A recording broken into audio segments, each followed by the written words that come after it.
Ders 1. Yemek pişirme ipuçları. Yemek yapmak bazen oldukça zor olabilir, sence de öyle değil mi? Kesinlikle.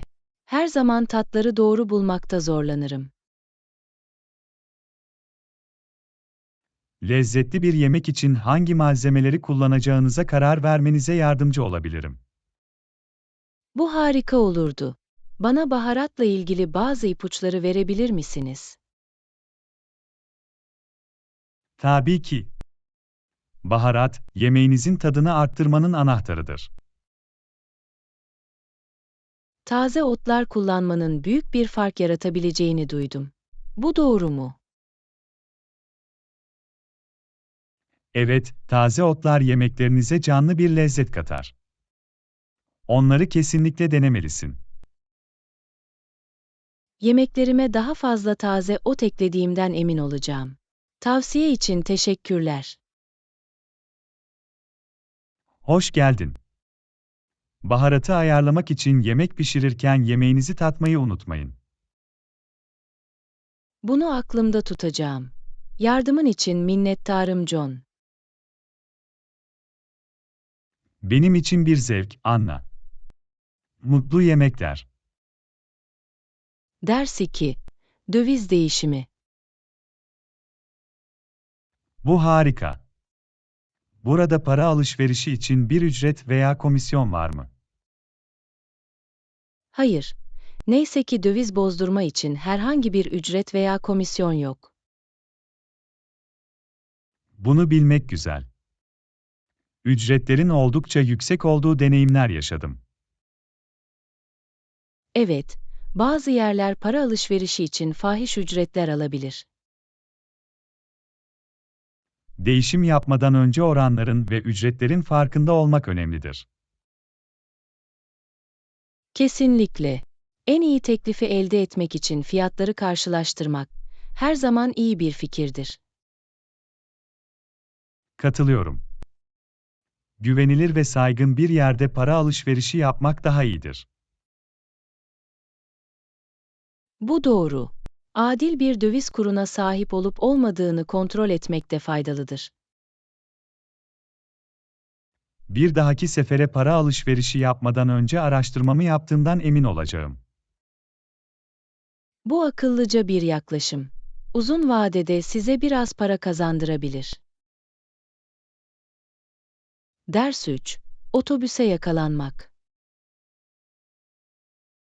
Tamam, şimdi oraya gidip otobüse binelim. Elbette.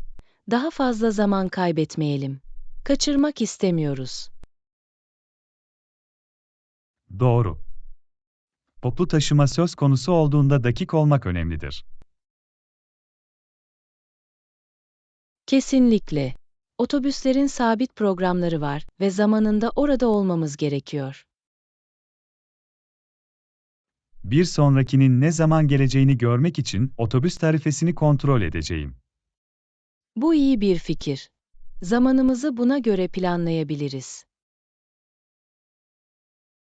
Görünüşe göre bir sonraki otobüs yaklaşık 10 dakika içinde burada olacak. Harika. Acele etmeden oraya ulaşmak için yeterli zamanımız var. Binmeden önce otobüs ücretimizin hazır olduğundan emin olalım. Evet, hazırlıklı olmak her zaman daha iyidir. Çizgiyi ayakta tutmak istemiyoruz. Ders 4. Belirli bir kitleyi hedefleme. Hala etkili ama maliyetlidirler. Belirli bir kitleyi hedeflemeli miyiz? Bu iyi bir nokta. Belirli bir kitleyi hedeflemek daha iyi sonuçlar verebilir. Kaynaklarımızı doğru insanlara ulaşmaya odaklamamızı sağlar. Kesinlikle.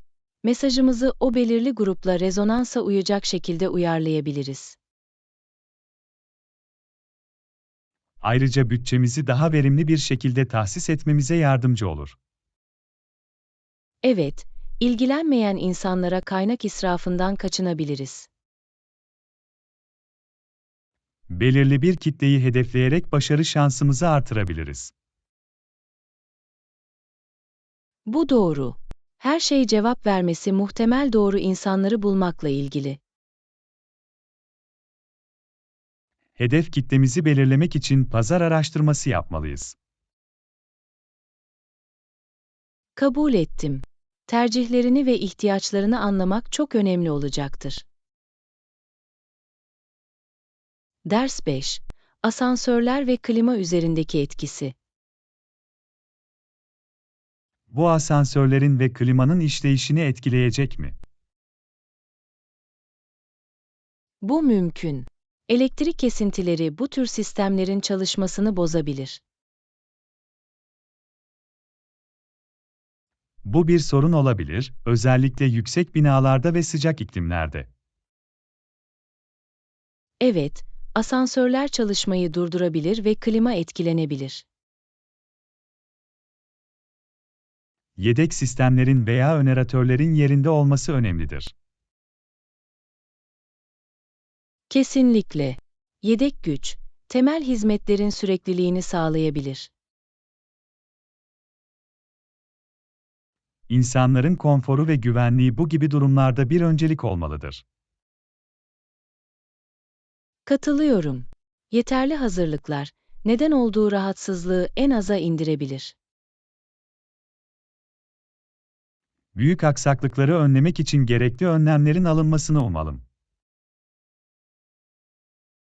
Gerçekten de.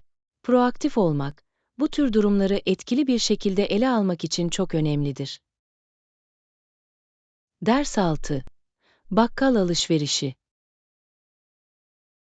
Biraz sandviç ve konserve çorba alalım. Cips gibi atıştırmalıkları unutma. Bu iyi bir plan gibi görünüyor. Hızlı ve kolay bir yemek yiyebiliriz. Sandviçler için biraz ekmek ve mezeler alayım. Bazı seçenekler için çeşitli konserve çorbalar aldığımdan emin olacağım. Harika fikir. Ve son kullanma tarihlerini kontrol etmeyi unutmayalım. Kesinlikle. Her şeyin taze ve güvenli olduğundan emin olmak istiyoruz. Cips gibi atıştırmalıklar yemeğimize biraz gevreklik katacak. Birkaç çanta getireyim. Kulağa hoş geliyor. Ayrıca herhangi bir diyet tercihini veya kısıtlamasını da göz önünde bulunduralım. Doğru. Farklı ihtiyaçlara hitap eden seçenekler aramalıyız. Atıştırmalıkları seçerken bunu aklımda tutacağım. Hatırlattığın için teşekkürler. Sorun değil. Bakkala gidip ihtiyacımız olan her şeyi alalım. Kabul ettim. Kısa sürede lezzetli ve rahat bir yemek yiyeceğiz. Ders 7. Sanatı takdir etmek. Özellikle resimlere ve heykellere ilgi duyuyorum. Peki ya sen, Anna? Her türlü sanatı takdir ediyorum. Ama fotoğrafçılık konusunda zayıf noktam var. Bu ilginç. Fotoğrafçılık benzersiz bakış açıları yakalayabilir. Evet, duyguları aktarabilen ve hikayeler anlatabilen güçlü bir ortamdır. Tablolar ve heykeller ise görsel olarak büyüleyici olabilir. Kesinlikle. Renklerin, dokuların ve formların kullanımı büyüleyici olabilir. Sanatçıların yaratıcılıklarını farklı ortamlarla nasıl ifade edebilecekleri büyüleyici. Sanat, dünyayı farklı bir mercekten görmemizi ve yeni fikirleri keşfetmemizi sağlar. Bu doğru. Sanatçının vizyonu ve yorumuyla bağlantı kurmanın bir yolu. İster resim, ister heykel veya fotoğraf olsun, sanat ilham verme gücüne sahiptir. Ders 8. Lazanya özlemi. Ve mantarlar. Lazanyaya bayılırım. Bir tarifi takip ediyor musun, Anna? Evet, kullanmayı sevdiğim denenmiş ve gerçek bir tarifim var. Bu harika. Ev yapımı lazanya her zaman bir zevktir. Gerçekten de. Makarna, sos, peynir ve mantar katmanları ağız sulandırıyor. İnsanları bir araya getiren rahatlatıcı bir yemek. Kesinlikle. Aile toplantıları veya evde rahat geceler için mükemmeldir. Lezzetli lazanyanı tatmayı dört gözle bekliyorum, Anna. Sevgi ve özenle hazırladığımdan emin olacağım. Harika olacağından eminim. Lazanya birçokları için klasik bir favoridir. Nazik sözlerin için teşekkürler John. Umarım beğenirsin. Ders 9. Yerlilerle işbirliği. Bu stratejinin potansiyel faydalarını düşünüyordum. Yerlilerle ortaklık kurarak değerli bilgiler ve bağlantılar elde edebiliriz. Bu doğru. Yerel pazar ve kültür hakkında derin bir anlayışa sahipler. Uzmanlıkları, zorlukların üstesinden gelmemize ve yaklaşımımızı uyarlamamıza yardımcı olabilir. Yerlilerle işbirliği yapmak, topluluk katılımını ve desteğini de teşvik eder. Kesinlikle. Karşılıklı başarı için birlikte çalışma taahhüdümüzü gösterir. Anlamlı ilişkiler kurmak ve güveni teşvik etmek önemlidir. Yerlileri dahil ederek, olumlu bir etki yaratabilir ve topluma katkıda bulunabiliriz. Bu yaklaşımın uzun vadeli sürdürülebilirlik ve büyümeye yol açacağına inanıyorum. Ders 10. Şehirde gezinmek. İkinci sola dön. Banka sağınızda olacak. Anladım. Ben dönüp bankaya göz kulak olacağım. Bizi doğru yönde yönlendirmek için iyi bir dönüm noktası. Navigasyon becerilerini takdir ediyorum. John, yolculuğumuzu kolaylaştırıyor.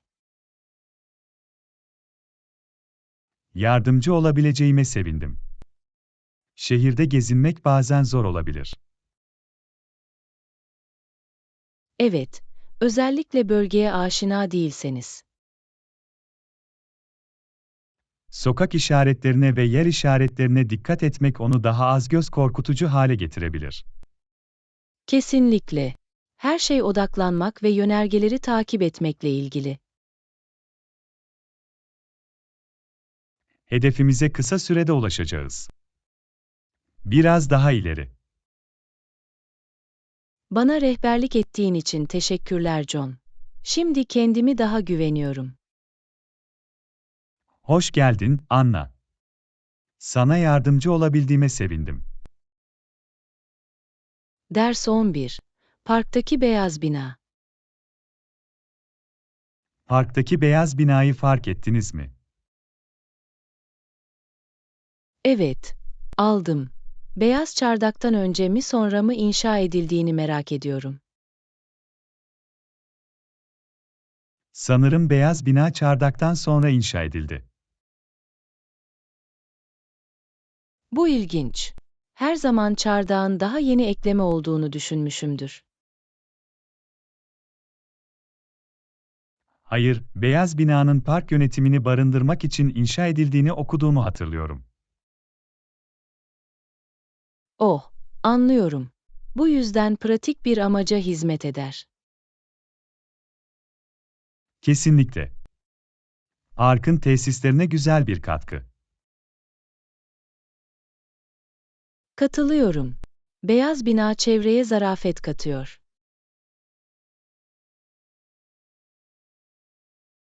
Ve çardak tasarımını oldukça iyi tamamlar. Kesinlikle. Beyaz renk onları güzelce birbirine bağlar. Mimarinin bir parkın güzelliğini nasıl artırabileceği büyüleyici. Kesinlikle. Parkın tasarımına ne kadar düşündüğünü gösteriyor. Beyaz binayı dahil etme kararını vermelerine sevindim. Ders 12. Mağaza test cihazlarının doğruluğu. Biliyorsun, bazen mağazalardaki testçiler doğru değil. Evet, ben de bunu deneyimledim. Oldukça sinir bozucu olabilir. Ürünleri denerken bunu akılda tutmak önemlidir. Kesinlikle. Sonuçları 2 kez kontrol etmek her zaman iyi bir fikirdir. Sanırım bunun nedeni testçilerin pek çok insan tarafından kullanılmasıdır. Bu doğru. Zamanla yıpranabilir veya kirlenebilirler. Doğru şekilde kalibre edilmemiş olmaları da mümkündür. Evet, kalibrasyon sorunları kesinlikle doğruluğu etkileyebilir. Bu nedenle, test cihazlarını tamamen onlara güvenmek yerine genel bir rehber olarak kullanmak akıllıca olacaktır. Katılıyorum. Biraz araştırma yapmak ve yorumları okumak her zaman iyi bir fikirdir. Bu şekilde, satın almadan önce daha bilinçli kararlar verebiliriz. Kesinlikle. Daha sonra hayal kırıklığına uğramaktansa iyi bilgilendirmek daha iyidir. Bu dersi birkaç kez zor yoldan öğrendim. Ben de. Her şey alışveriş deneyiminin bir parçası sanırım. Ders 13. Londra'ya gitmek. Londra'ya gidiyorum. Peki ya sen? Ben de Londra'ya gidiyorum. Görünüşe göre aynı güzergahtayız. Bu harika. Şehri birlikte keşfedebiliriz. Kesinlikle. Seyahat ederken arkadaş olmak her zaman daha eğlencelidir.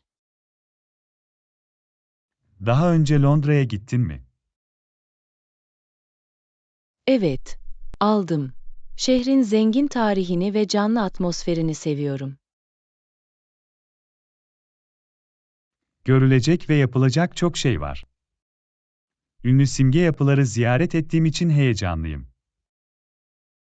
Güzergahımızı kesinlikle planlamalı ve orada zamanımızı en iyi şekilde değerlendirmeliyiz. Katılıyorum. British Museum'u ziyaret etmek ve Thames boyunca bir gezintiye çıkmak istiyorum. Ve Buckingham Sarayı'nı ve Londra Kulesi'ni kaçıramayız. Harika bir yolculuk olacak. Londra'nın cazibesini deneyimlemek için sabırsızlanıyorum. Ben de. Geleneksel İngiliz mutfağını da denediğimizden emin olalım.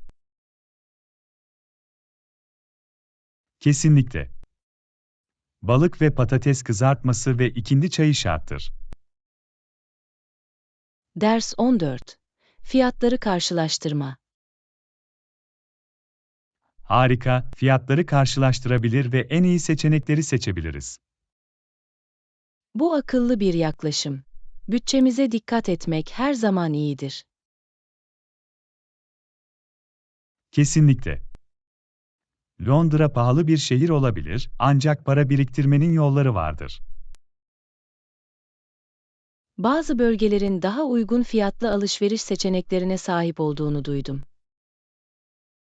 Evet, Camden Market ve Portobello Road gibi pazarlar benzersiz buluntularıyla tanınır. Ayrıca mağazalarda indirim ve satış arayabiliriz. Online alışveriş göz önünde bulundurulması gereken başka bir seçenek olabilir. Doğru, fiyatları karşılaştırabilir ve web sitelerinde iyi fırsatlar bulabiliriz. Nakliye ücretleri gibi gizli maliyetlere dikkat etmek önemlidir. Evet, bunlar toplanabilir. Her zaman ince yazıları okumalıyız. Kabul ettim. Çalışkan davranarak paramızı daha da ileri götürebiliriz. Bu da şehrin cazibe merkezlerinin ve deneyimlerinin tadını çıkarmak için daha fazla fırsat anlamına gelir. Ders 15. Yetiştirmesi kolay otlar. Bahçem için yetiştirilmesi kolay otlar önerebilir misiniz? Kesinlikle. Fesleğen harika bir seçimdir. Güneşli yerlerde büyür. Kulağa mükemmel geliyor.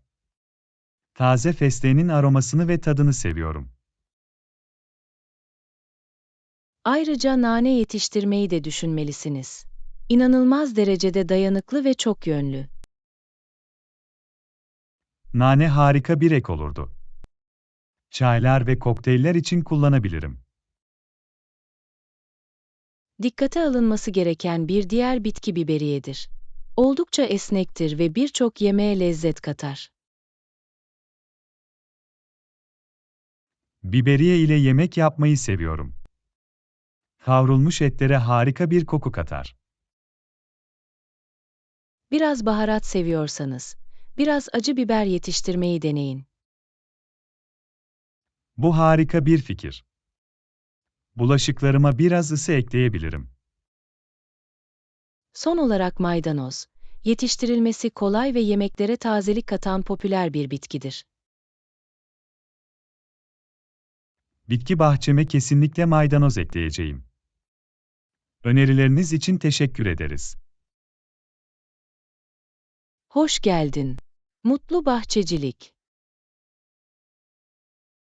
Ders 16. Satın almadan önce test etme. Bir fikrim var. Satın almadan önce test edebiliriz. Bu iyi bir fikir. Test, daha iyi bir karar vermemize yardımcı olabilir.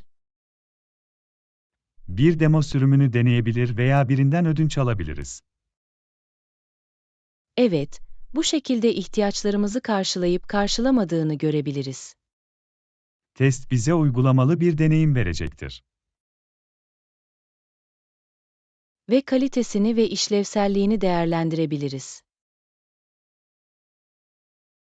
Müşteri incelemelerini ve derecelendirmelerini de kontrol etmeliyiz.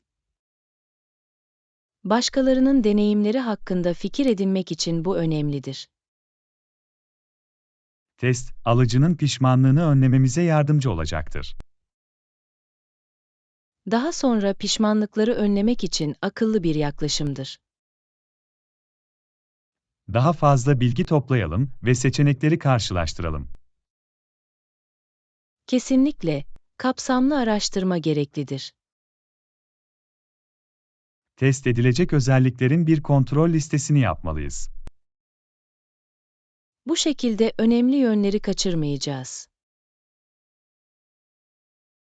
Test, kararımıza güven verecektir. Ve iyi bilinçli bir satın alma yapabiliriz. Ders 17. Üretimle başlamak. Tamam, ürünle başlayalım. Temizliğe başlamak için iyi bir yer. Meyve ve sebzeleri iyice yıkamalıyız. Evet, uygun temizlik güvenliklerini sağlar. Nazik bir meyve ve sebze yıkaması kullanabiliriz. Bu kir ve kalıntıların giderilmesine yardımcı olacaktır. Yapraklı yeşilliklere de dikkat edelim. Bakterileri barındırabilirler. Bu nedenle durulama önemlidir. Ayrıca bozulmuş eşyaları da kontrol etmeliyiz. Bunları çıkarmak kirlenmeyi önleyecektir. Ürünle başlamak doğru temeli oluşturur. Mutfakta temizliği sağlamak için çok önemlidir. Ders 18. Hava tahminini kontrol etme. Kesinlikle ve paketlemeden önce hava tahminlerini kontrol etmeyi unutmayın. Bu iyi bir hatırlatma. Hava koşulları planlarımızı etkileyebilir. Yağmur yağacak mı yoksa güneşli mi olacağını bilmeliyiz. Uygun kıyafet ve teçhizatı paketlememize yardımcı olacaktır. Tahmini güvenilir bir hava durumu uygulamasında kontrol edebiliriz. Bu şekilde doğru ve güncel bilgiler alabiliriz. Farklı senaryolara hazırlıklı olmak önemlidir. Evet, herhangi bir hava değişikliği için buna göre paketlemeliyiz. Tahmini kontrol etmek bilinçli kararlar vermemize yardımcı olacaktır. Ve yolumuza çıkan her şeye hazır olmamızı sağlar. Ders 19. Yolcu sınırlamaları. MEK'in alabileceği yolcu sayısında herhangi bir sınırlama var mı? Bu iyi bir soru. Servisini kontrol etmeliyiz. Maksimum kapasite olup olmadığını bilmek önemlidir. Bu şekilde buna göre plan yapabilir ve herhangi bir sorundan kaçınabiliriz. Tüm yolcuların konforunu ve güvenliğini de göz önünde bulundurmalıyız. Evet, aşırı kalabalık rahatsızlığa ve potansiyel tehlikelere yol açabilir. Herhangi bir kısıtlama veya yönerge hakkında bilgi alabiliriz. Bu, herkesin rahatlığı için düzenlemeler yapmamıza yardımcı olacaktır. Yolcu sınırlamaları sorunsuz ve keyifli bir sürüş sağlar. Olumlu bir ulaşım deneyimi için gereklidir. Ders 20. İtalya ve Fransa arasında seçim. İtalya ve Fransa arasında kaldım. İkisiyle de ilgileniyorum. Bu zor bir karar. İkisi de harika destinasyonlar. İtalya zengin tarih ve lezzetli yemekler sunuyor. Evet, antik kalıntıları keşfedebilir ve makarna ve gelato ile kendinizi şımartabilirsiniz. Fransa ise güzel mimariye ve ünlü mutfağa sahiptir. Bu doğru. İkonik simge yapıları ziyaret edebilir ve Fransız hamur işlerinin tadını çıkarabilirsiniz.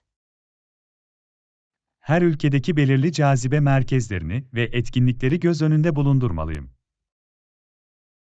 Sizi en çok ilgilendiren şeyleri düşünmek önemlidir. Ayrıca seyahat rehberlerini ve tavsiyelerini de araştırabilirim.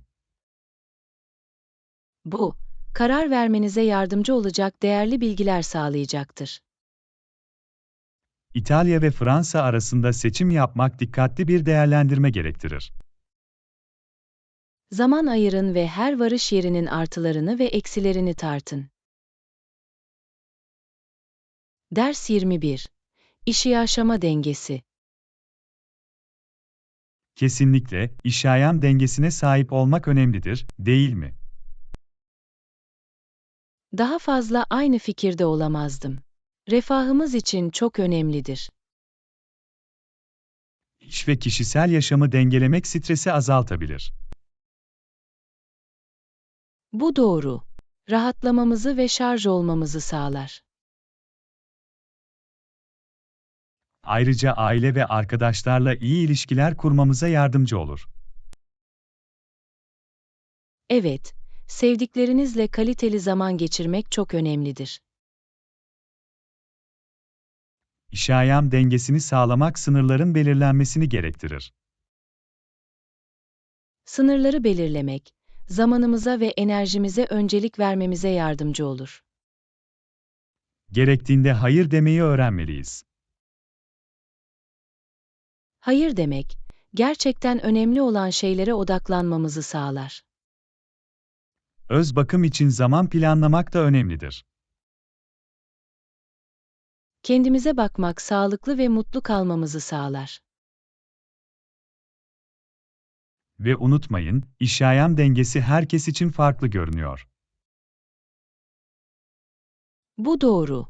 Bizim için en iyi olanı bulmakla ilgili. Öyleyse, sağlıklı bir iş-yaşam dengesi için çaba gösterelim. Kabul ettim. Genel refahımız için çok önemlidir. Kesinlikle. Bunu hayatımızda bir öncelik haline getirelim. Ders 22. Tavsiye için ulaşın. Tavsiyeye ihtiyacınız olduğunda, ulaşmaktan çekinmeyin. Teşekkür ederim, John. Yardım etme isteğiniz için teşekkür ederim. Çabalarımızda birbirimizi desteklemeye inanıyorum. Bu harika bir tavır. Destek değerlidir. Hepimiz zorluklarla karşı karşıyayız ve tavsiye istemek rehberlik sağlayabilir. Evet, başkalarından gelen tavsiyeler yeni bakış açıları sunabilir. Yardım istemenin bir zayıflık olmadığını hatırlamak önemlidir. Doğru. Yardım istemek güç ve büyüme arzusu gösterir. Bu nedenle, rehberliğe ihtiyacınız olduğunda ulaşmaktan asla tereddüt etmeyin.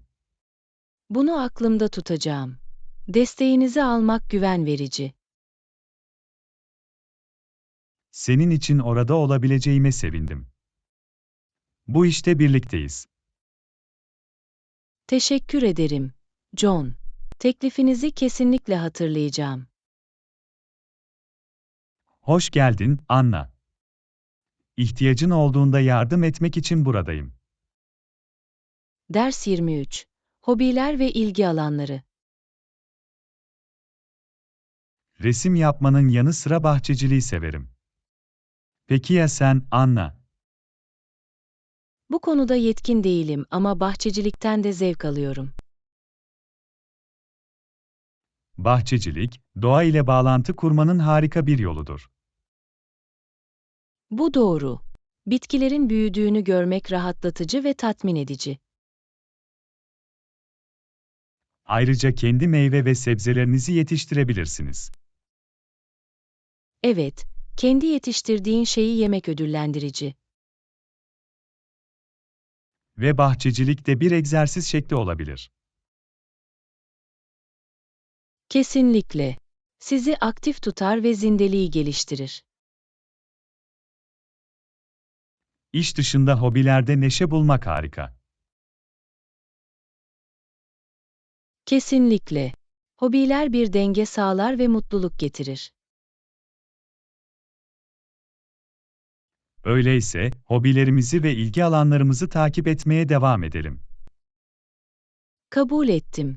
Hayatımıza zenginlik katarlar ve bizi mutlu ederler. Kesinlikle. Tutkularımızı keşfetmeye ve tadını çıkarmaya devam edelim. Ders 24. Bakkal alışverişi. Haftalık market alışverişini bitirdin mi? Hayır. Listemde hala birkaç şey kaldı. Önceden planlama, market alışverişini daha verimli hale getirebilir. Evet, liste yapmak düzenli kalmama yardımcı oluyor. Aynı zamanda ani satın almayı önler ve para tasarrufu sağlar. Bu doğru. Gereksiz alışverişlerden kaçınmak için listeme bağlı kalıyorum. Online market alışverişini düşündünüz mü? Evet, özellikle yoğun günler için uygundur. Çevrimiçi alışveriş zamandan tasarruf edebilir ve teslimat seçenekleri sağlayabilir. Bir deneyeceğim. İyi bir fikir gibi geliyor. İndirimleri kontrol etmeyi ve fiyatları karşılaştırmayı unutmayın. Yapacağım. Para biriktirmek her zaman bir bonustur. Harika. Alışverişinizin geri kalanında iyi şanslar. Ders 25. DI ve internet kaynakları. Ve DE kitapları okuyor musunuz? Hayır. Ama interneti harika bir kaynak olarak görüyorum. Bu doğru. Geniş bir bilgi ve öğretici kaynağıdır.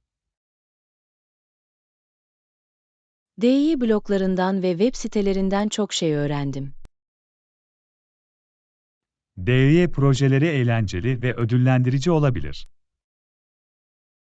Kesinlikle. Yaratıcı olmamızı ve yeni beceriler öğrenmemizi sağlar. İnternet, çeşitli projeler için adım adım talimatlar sağlar. Evet, parmaklarımızın ucunda sanal bir öğretmene sahip olmak gibi. Sadece dikkatli olun ve güvenilir kaynakları 2 kez kontrol edin. Bulduğum bilgileri her zaman doğruladığımdan emin olurum. O akıllıca. Güvenilir kaynaklara güvenmek önemlidir. Kabul ettim. İnternet değerli bir öğrenme aracı olabilir. Öyleyse, DE ilhamı için interneti keşfetmeye devam edelim. Kesinlikle. Keşfedebileceğimiz ve yaratabileceğimiz çok şey var. Bize sunulan kaynaklardan en iyi şekilde yararlanalım. Ders 26. DI onarımlarını öğrenme. Hiç kendin tamir yapmayı denedin mi, Anna? Hayır, tamir yapmadım ama öğrenmekle ilgileniyorum. Bu harika. DE onarımları size para kazandırabilir ve size bir başarı hissi verebilir. Katılıyorum. İşleri kendi başınıza düzeltmek güçlendiriyor. Sızdıran bir musluğu tamir etmek veya bir ampulü değiştirmek gibi basit görevlerle başlayabilirsiniz. Bunlar iyi başlangıç projeleri gibi geliyor. Onları deneyeceğim. Süreç boyunca size rehberlik edecek birçok çevrimiçi eğitim ve video var. Bu işe yarar. Başlamadan önce biraz araştırma yaptığımdan emin olacağım. Güvenliğe öncelik vermeyi ve her iş için doğru araçları kullanmayı unutmayın. Güvenlik önemlidir. Gerekli tüm önlemleri alacağım. Ruh bu. Pratikte, DE becerilerinize daha fazla güveneceksiniz. Öğrenmek ve daha kendine güvenmek için heyecanlıyım. Eminim harika iş çıkarırsın. DE onarım çabalarınızda iyi şanslar. Ders 27. Çalışma ve gevşeme.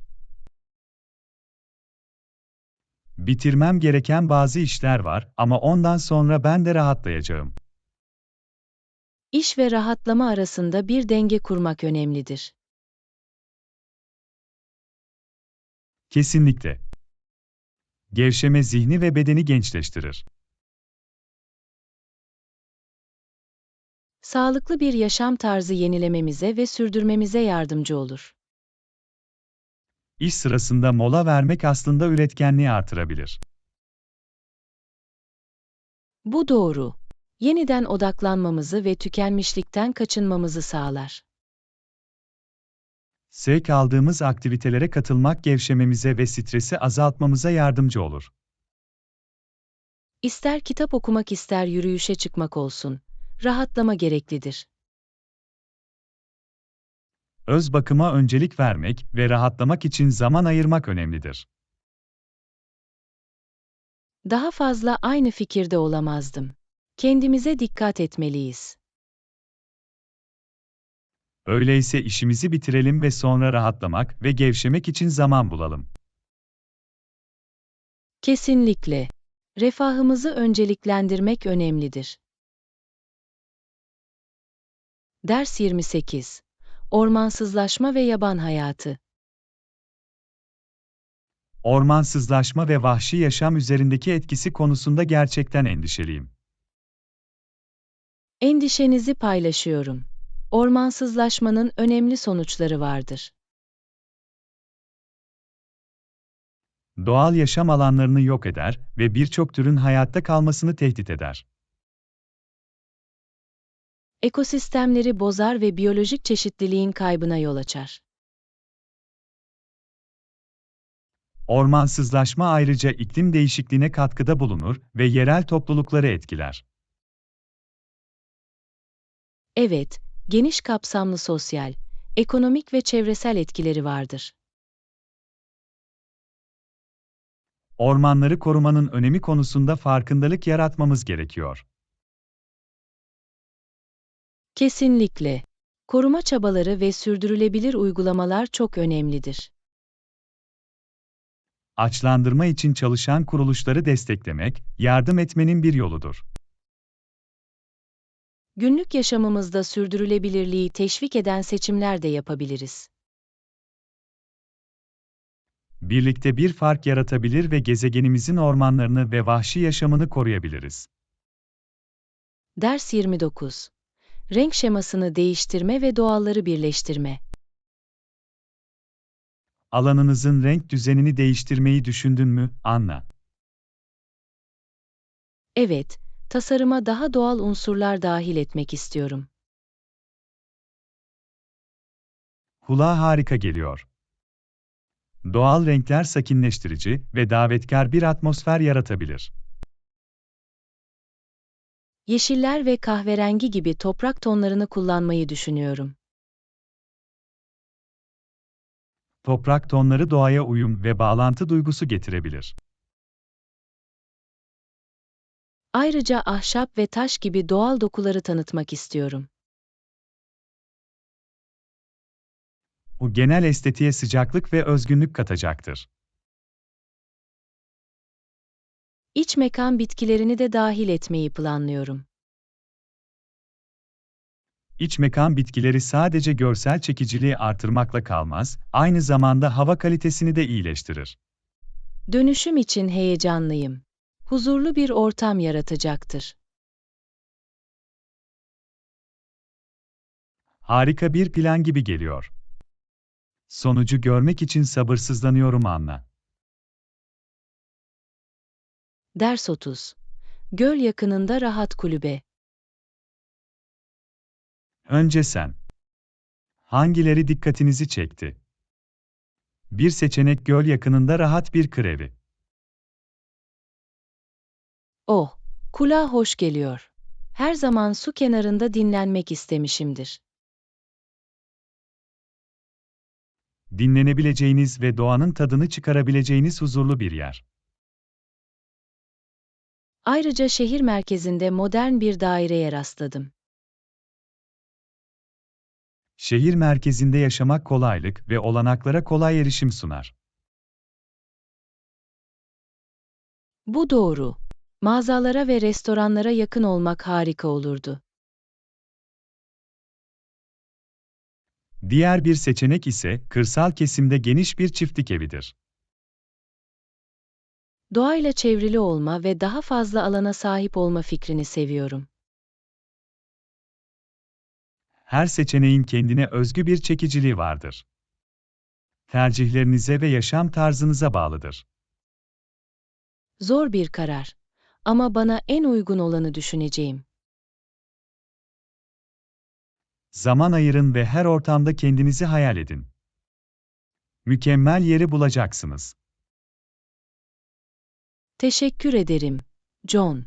Girdileriniz için teşekkür ederim. Kendim için doğru seçimi yapacağım. Ders 31. Müze sergileri. Müzeleri severim.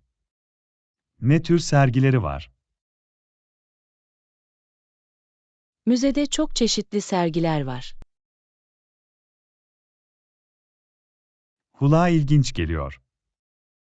Bana bazı örnekler verebilir misiniz? Tabii ki. Antik medeniyetler, modern sanat, doğa tarihi ve çok daha fazlası hakkında sergileri var. Bu harika. Özellikle eski uygarlıklarla ilgileniyorum. Ekranda ne var? Eski Mısır, Yunanistan ve Roma'dan eserler var. Heykelleri, çömlekleri ve hatta mumyaları görebilirsiniz. Vay canına, bu büyüleyici. Antik medeniyet sergilerine kesinlikle göz atacağım. Bundan zevk alacağından eminim. Aynı zamanda öğrenebileceğiniz ve eğlenebileceğiniz etkileşimli sergileri de var. Bu daha da iyi. İnteraktif sergileri seviyorum. Öğrenme deneyimini daha ilgi çekici hale getirir. Kesinlikle.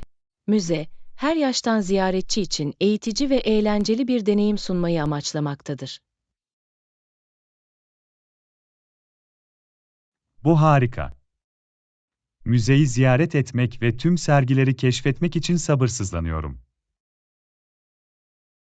Eminim harika zaman geçireceksin. Müzede herkes için bir şeyler var.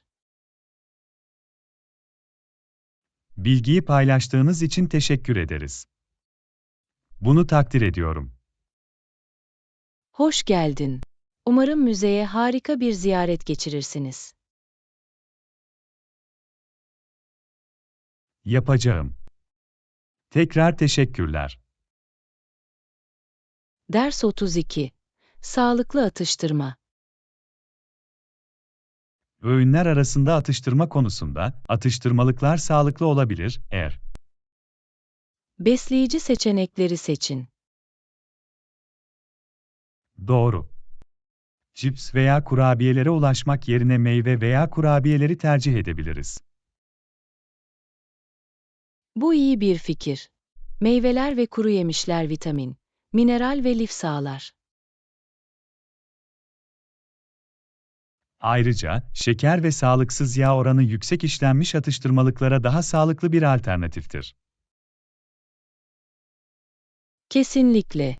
Dengeli bir diyet sürdürmek için akıllı atıştırmalık seçimleri yapmak önemlidir. Atıştırmalıklar gün boyunca enerji seviyemizi yüksek tutmaya yardımcı olabilir. Evet, ancak porsiyon kontrolü de önemlidir. Atıştırmalıklar ölçülü olarak yenmelidir. Bu doğru. Atıştırmalıklar sağlıklı olsa bile, atıştırmalıklara aşırı düşkün olmamalıyız. Doğru.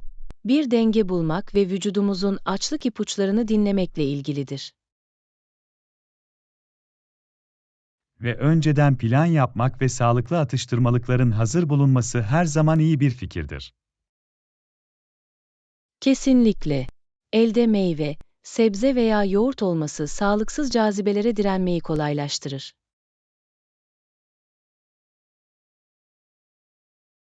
Bilinçli seçimler yaparsak atıştırma sağlıklı bir yaşam tarzının bir parçası olabilir. Kesinlikle.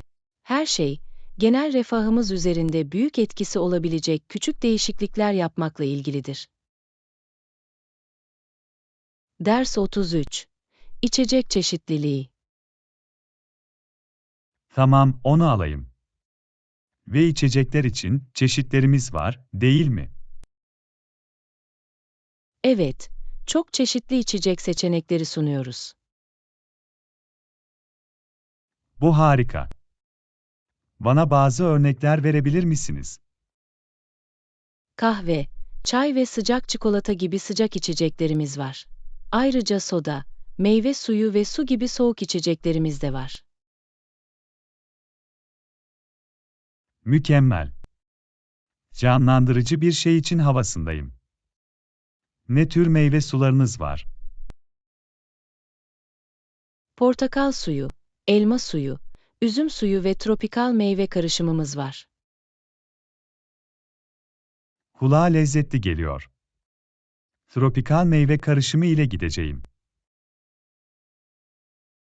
İyi seçim. Müşterilerimiz arasında popüler bir seçenektir.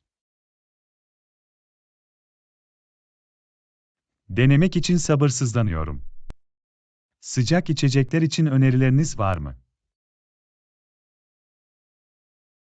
Kahvemiz taze demlenmiştir ve farklı tatlara sahip bir çay seçkimiz var. Bir fincan siyah çay ile gideceğim, lütfen. Kesinlikle. Bunu senin için hazırlayacağım. Teşekkür ederim. Sunduğunuz içecek çeşitliliği etkileyici. Farklı tercihlere hitap etmeye ve müşterilerimize tatmin edici bir deneyim sunmaya çalışıyoruz. Kesinlikle başardın. Mevcut seçenekleri takdir ediyorum. Bizim zevkimiz. İçkinizin tadını çıkarın. Ders 34. Dantel detaylı elbiseler. Dantel detayları olan bir elbise denemeyi düşündünüz mü?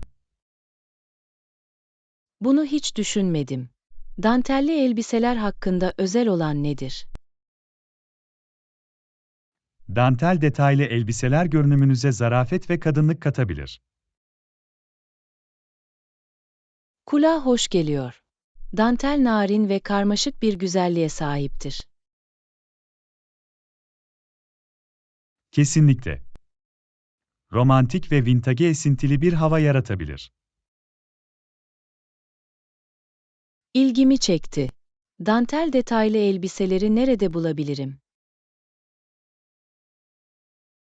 Birçok giyim mağazası dantelli çeşitli elbiseler sunar. Ayrıca çevrimiçi aramayı deneyebilirsiniz. Bunu aklımda tutacağım. Farklı dantel türleri var mı? Evet, her biri kendine özgü desen ve dokulara sahip çeşitli dantel türleri vardır. Bu ilginç. Farklı seçenekleri araştırmam gerekecek. Dantel elbiseler de çok yönlü olabilir. Hem resmi hem de gündelik durumlar için giyilebilirler. Bu bir artı.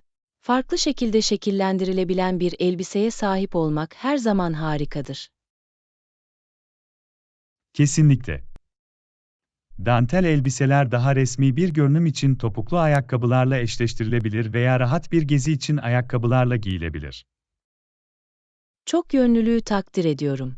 Oynamak için bana daha fazla seçenek sunuyor. Eminim tarzınıza uygun, kendinize güvende ve güzel hissetmenizi sağlayan bir dantel elbise bulacaksınız. Önerdiğin için teşekkürler. Dantel elbise arayışıma başlamak için heyecanlıyım. Hoş geldin. Sürecin tadını çıkarın ve dantel detayları ile mükemmel elbiseyi bularak eğlenin. Yapacağım. Desteğiniz ve tavsiyeleriniz için teşekkür ederiz. Ders 35. Çok uzun beklemek. Beklemek bazen sakıncalı olabilir. Evet, işler çok uzun sürdüğünde sinir bozucu olabilir. Sabahları hazırlanmanız genellikle ne kadar sürer? Güne bağlı. Ama verimli olmaya ve çabucak hazırlanmaya çalışıyorum. Bu iyi. Bekleyerek çok fazla zaman kaybetmemek önemlidir. Kesinlikle. Zaman değerlidir ve bundan en iyi şekilde yararlanmalıyız. Toplu taşıma araçlarını beklemek de zor olabilir. Evet, özellikle gecikmişse veya aşırı kalabalıksa. Gereksiz beklemekten kaçınmak için önceden plan yapmak ve erken ayrılmak her zaman iyi bir fikirdir. Bu doğru. Proaktif olmak çok zaman ve hayal kırıklığı kazandırabilir. Diğer bir ipucu da teknolojiyi kendi yararınıza kullanmaktır. Gecikmeleri kontrol edebilir veya alternatif rotalar bulabilirsiniz. Bu harika bir fikir. Planlarınızı ayarlamanıza ve gereksiz beklemeden kaçınmanıza yardımcı olabilir. Kesinlikle. Hazırlıklı ve proaktif olarak beklemenin sıkıntısını en aza indirebiliriz. Kabul ettim. Her şey zamanımızı en iyi şekilde kullanmakla ilgili. Kesinlikle. Zaman değerlidir ve onu akıllıca kullanmak için çaba göstermeliyiz. Bunu aklımda tutacağım ve bekleme konusunda daha dikkatli olmaya çalışacağım. Bu sahip olmak için iyi bir zihniyet. Kesinlikle günlük rutininizi daha verimli hale getirecektir. Tavsiye için teşekkür ederim. Bunun için minnettarım. Hoş geldin. Yardım edebildiğime sevindim. Ders 36. Çalışmayı gözden geçirme. Görevi tamamladım. Mükemmel çıktı. Bunu duymak harika.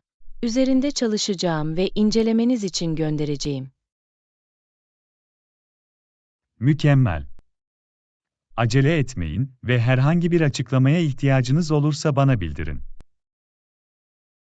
Yapacak. Sonlandırmadan önce her şeyin net olduğundan emin olacağım. Teşekkür ederim. Detaylara gösterdiğiniz özen için teşekkür ederim. Bu benim zevkim. Her zaman kaliteli iş için çabalıyorum.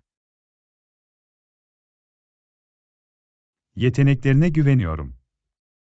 Harika bir iş çıkaracağını biliyorum. Güveniniz için teşekkür ederim. Beklentilerinizi karşıladığımdan emin olacağım. Bundan hiç şüphem yok. Nihai sonucu görmek için sabırsızlanıyorum. Aynı şekilde, sizi ilerleme konusunda güncel tutacağım. Teşekkür ederim Anna. Takımında olmana sevindim. Ders 37. Beceri geliştirme. Bu akıllıca bir hareket. Hangi becerileri geliştirmek istiyorsunuz? İletişim ve liderlik becerilerimi geliştirmekle ilgileniyorum. Bunlar kariyer gelişimi için gerekli becerilerdir. Belirli bir plan var mı? Topluluk önünde konuşma kursu almayı ve bir liderlik eğitim programına katılmayı planlıyorum. Mükemmel seçimler. Uygulama ve pozlama, mükemmel olmanıza yardımcı olacaktır. Ben de öyle inanıyorum. Kendini geliştirmeye yatırım yapmak önemlidir. Kesinlikle. Sürekli öğrenme başarının anahtarıdır. Kişisel ve profesyonel gelişim fırsatlarından heyecan duyuyorum. Doğru yoldasın. İyi çalışmaya devam et. Desteğiniz ve cesaretiniz için teşekkürler John. Hoş geldin, Anna. Başarılı olmanıza yardımcı olmak için buradayım. Ders 38. Son hafta sonu. Son zamanlarda, evet. Geçen hafta sonu gittim. Herhangi bir tavsiyeye ihtiyacınız var mı? Bu harika olurdu. Dinlenmek için güzel bir yer arıyorum. Yakındaki plajı ziyaret etmeyi düşündünüz mü? Oldukça huzurlu. Kulağa hoş geliyor. Hafta sonları kalabalık mı? Meşgul olabilir, ancak sabah erken giderseniz, genellikle daha az kalabalık olur. Bilmek güzel. O zaman erken gitmeyi planlıyorum. Hafta sonu kaçamağınızın tadını çıkarın. Eminim harika zaman geçireceksin. Öneriniz için teşekkürler John. Bunun için minnettarım. Hoş geldin, Anna. Harika bir hafta sonu geçirin. Ders 39. Özel durum. Elbette, kulağa eğlenceli geliyor. Durum nedir? Gelecek hafta doğum günüm ve arkadaşlarımla kutlamak istiyorum. Bu harika. Mekana karar verdiniz mi? Evet, özel yemek alanı sunan güzel bir restoran buldum. Doğum günü kutlaması için mükemmel. Herhangi bir aktivite planlıyor musunuz? Biraz canlı müzik ve küçük bir dans pisti yapmayı düşünüyorum. Keyifli bir akşam geçirmek için harika bir plan gibi görünüyor. Bunun için heyecanlıyım. Doğum günleri her zaman özeldir. Aslında kutlama ve kalıcı anılar yaratma zamanı. Daha fazla aynı fikirde olamazdım. Harika bir doğum günü partisi için sabırsızlanıyorum. Ders 40. Alışveriş bulguları. Fırsatlar. Ben de güzel bir elbise buldum. Bu benim bedenim. Bu harika. Doğru bedeni bulmak her zaman bir kazançtır.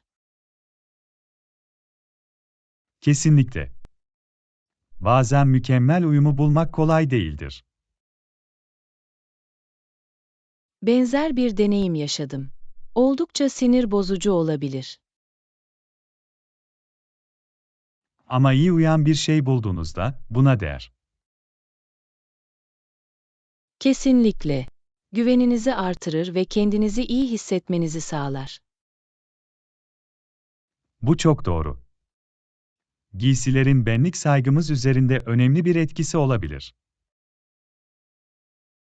Daha fazla aynı fikirde olamazdım. Bizi rahat ve kendinden emin hissettiren şeyleri giymek önemlidir. Kesinlikle. Moda, kendimizi ifade etmenin ve kişisel tarzımızı sergilemenin bir yoludur. İkimiz de sevdiğimiz bir şey bulduğumuza sevindim. Tatmin edici bir duygu. Gerçekten de, yüzümüze bir gülümseme getiren hayattaki küçük bir neşe. Fark yaratan küçük şeylerdir. Mutlu alışveriş. Teşekkür ederim Anna. Yeni elbiseni giymenin tadını çıkar.